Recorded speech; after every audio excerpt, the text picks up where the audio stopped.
Hello, everyone. Happy Tuesday. So by now, you should have finished the Early River Civilizations Compare and Contrast assignment. So what I'm going to do over the next 2 days is go over the major important traits of each civilization to make sure that you know and recognize them. I'm going to break it up into two videos. So today I'll be going over Mesopotamia and Egypt. Tomorrow there'll be another video where I'm going over the Indus civilization and China.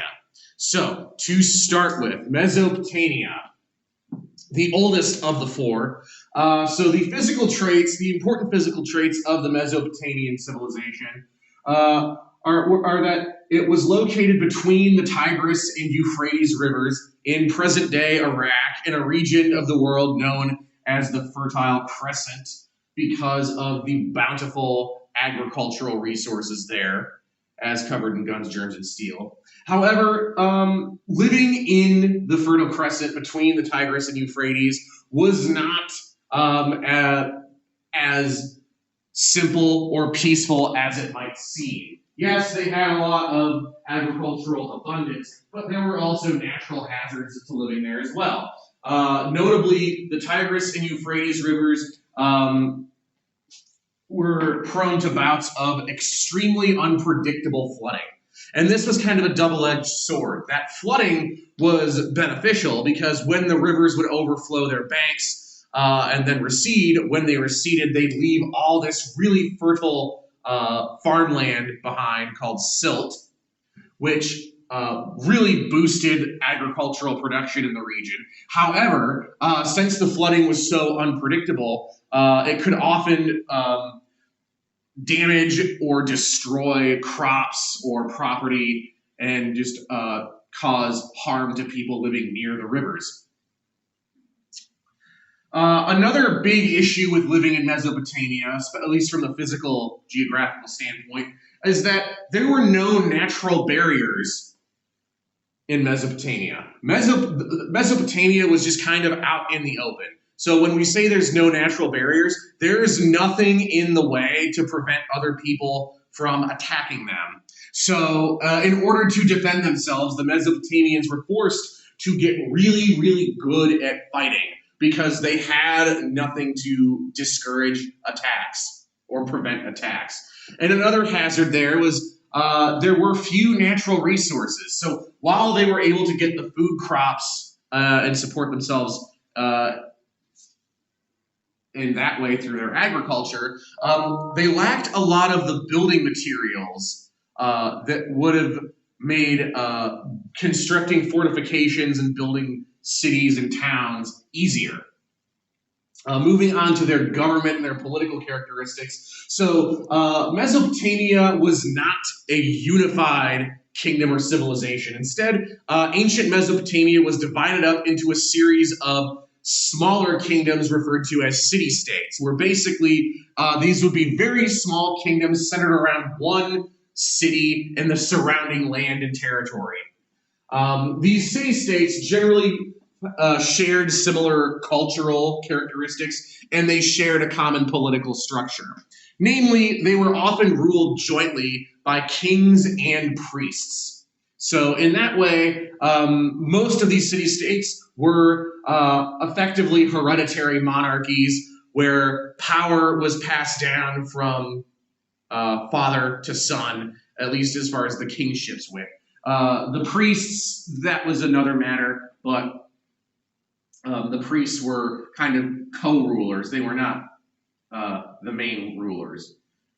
Because of their divided nature, or disunified nature, as city-states, the Mesopotamian city-states fought each other a lot, either over land or resources, or they were bored, or some minor slight. But there was a lot of conflict and friction going on between these city-states. This constant warfare ultimately kind of sowed the seeds for their undoing or their later conquest by the Akkadians and the Babylonians, because the Mesopotamians were so weak from fighting each other that they couldn't defend themselves from outside invaders. Looking at their cultural characteristics, first off, looking at their religion, Mesopotamia practiced an early form of polytheism, which means the worship of multiple gods.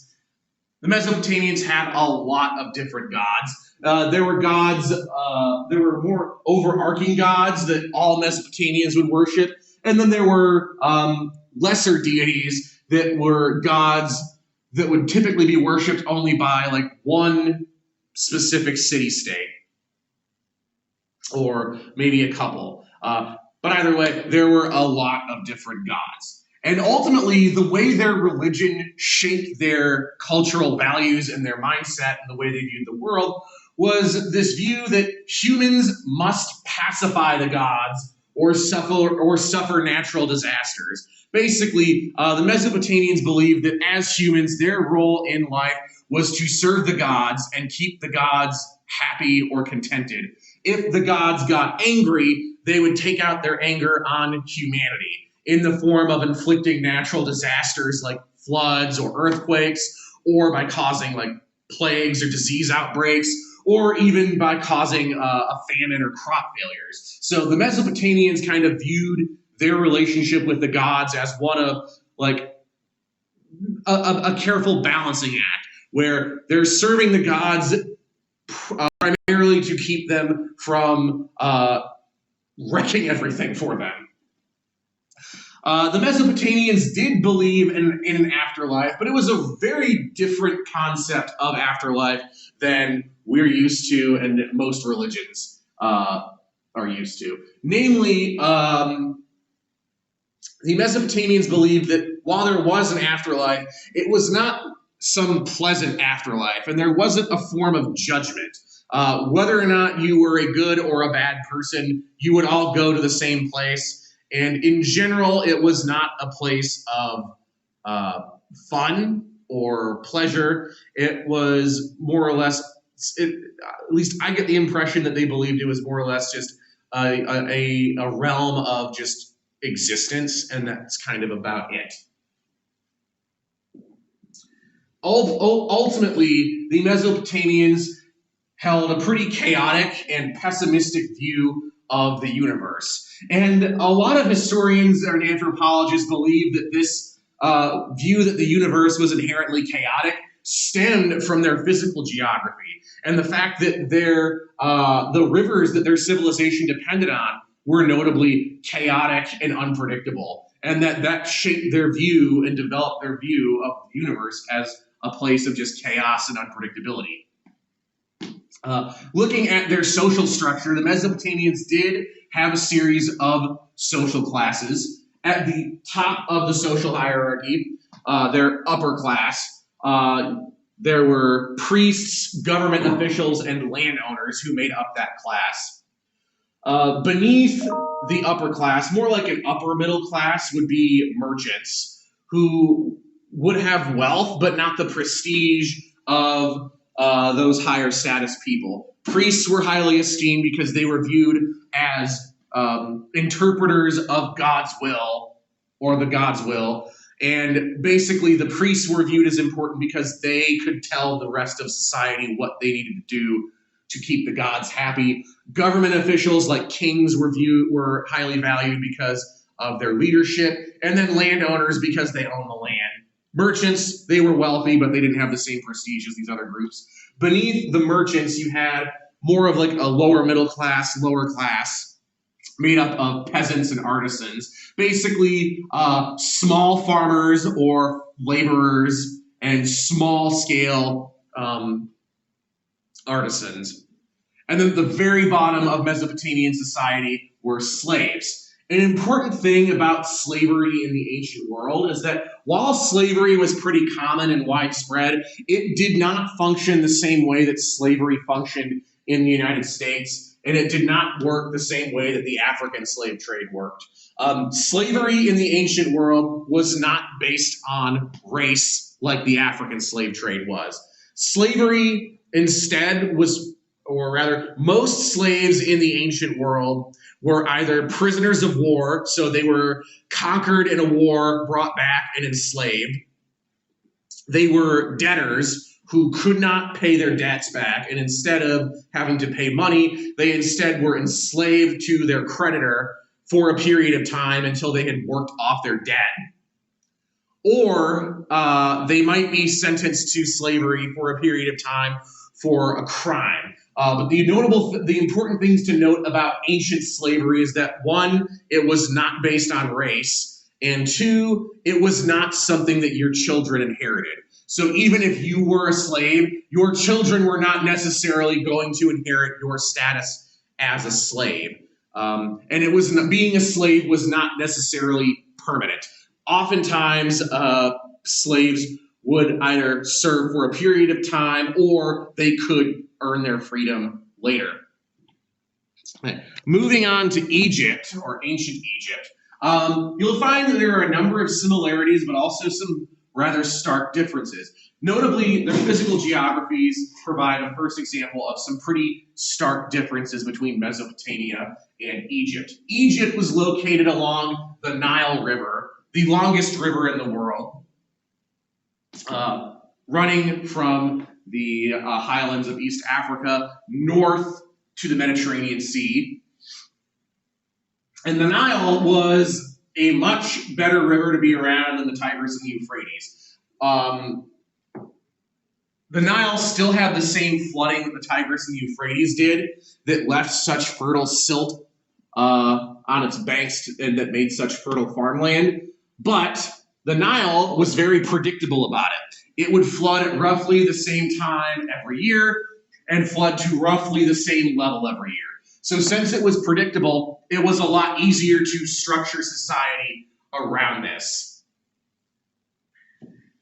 And again, this flooding provided extremely fertile farmland near the banks of the river. However, when you move too far away from the river, you run into the natural barriers that surrounded ancient Egypt, that being desert.